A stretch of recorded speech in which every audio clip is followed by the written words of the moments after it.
Hi, I'm Derrick Borte, Director of London Town. Thanks for watching Film News.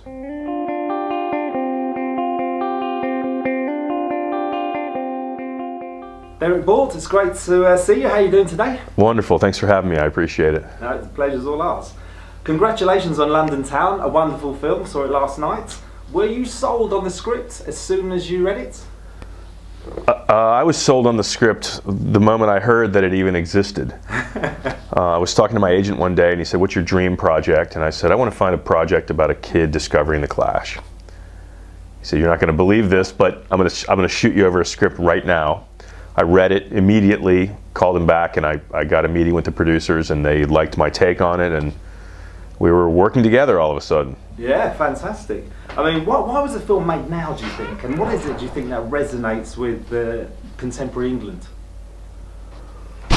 Well, I think that as far as why it was made now, I think that, all projects kind of have their lifespan of development as to, how long they take to get started. I think this project could have been made 5 years ago, but I think that there's so many issues today in both England and the United States that parallel a lot of the political and social and racial climate of 1979 London, that it is appropriate to be made today. So maybe that was just the universe making it happen for us at the right time. A little bit of luck, yeah. Yeah. That's always good. I mean, you're a big Clash fan, obviously. What did you think of Jonathan Rhys-Meyer's live vocals?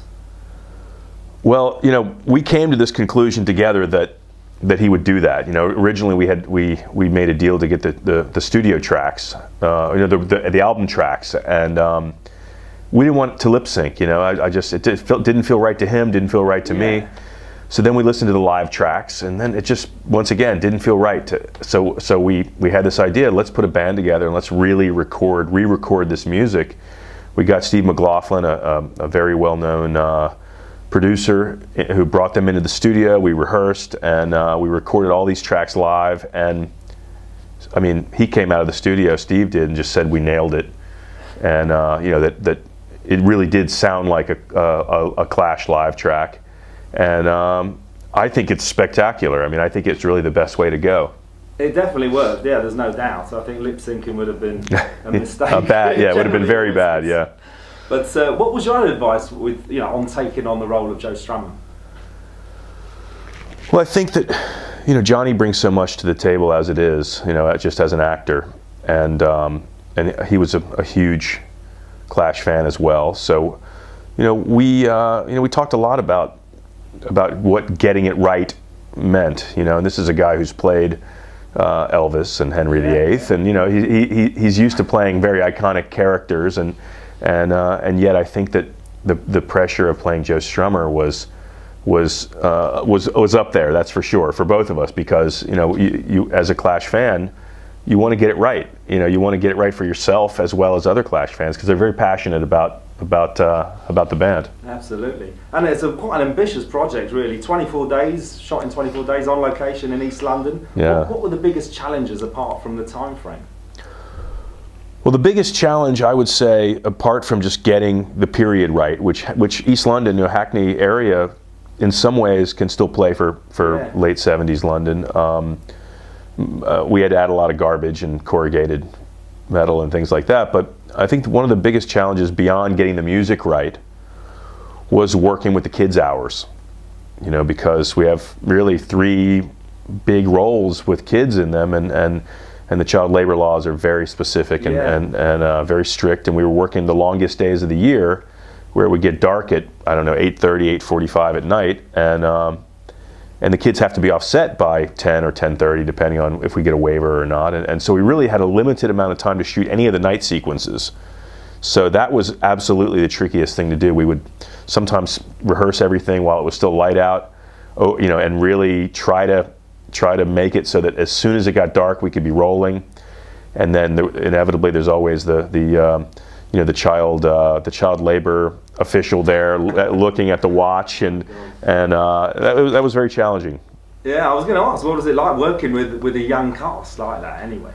Well, fortunately, I feel like our young cast was I mean, they're all just really wonderful actors, and they brought a lot to the table. And in some ways, I didn't feel like I was working with kids. I mean, even Anya, who's plays 6 in the film, would come up to me with these ideas, and her how much she had thought about her character in depth, and she would say, I don't know that Alice is thinking this right now, but I'm thinking maybe this is what she's thinking, and she just had all these great ideas, and the kids were great. I mean, it really wasn't what I thought it would be, that's for sure. Do you see a big future for them?